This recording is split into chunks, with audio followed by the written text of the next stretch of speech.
This is the story of a man named Stanley.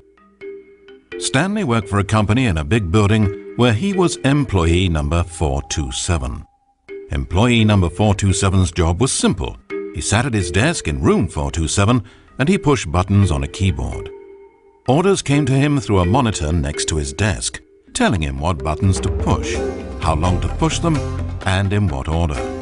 This is what employee 427 did every day of every month of every year. And although others might have considered it soul-rending, Stanley relished every moment that the orders came in, as though he had been made exactly for this job.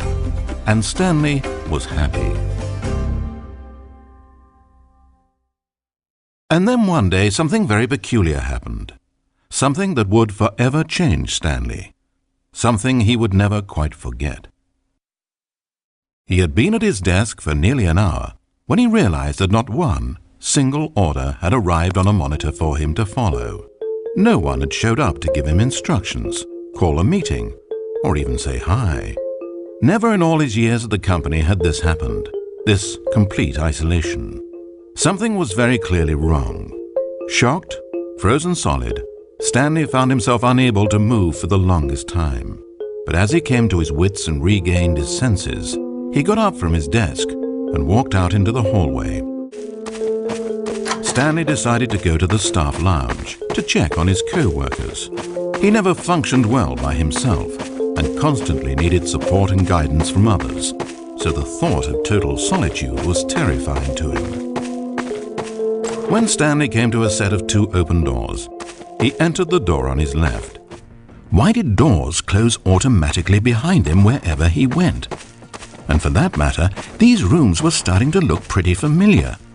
Was he just walking around in circles? Where am I, he thought. And the more he found himself unable to answer these questions, the more questions continued to arise, until he came to the issue that had been slowly boiling until he could ignore it no longer. Why is there a voice in my head, dictating everything that I'm doing and thinking? Suddenly, every door slammed shut.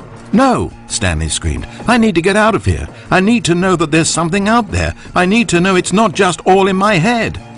And he screamed and clutched at his skull as the voice grew harsher and the music in the background rose higher and higher.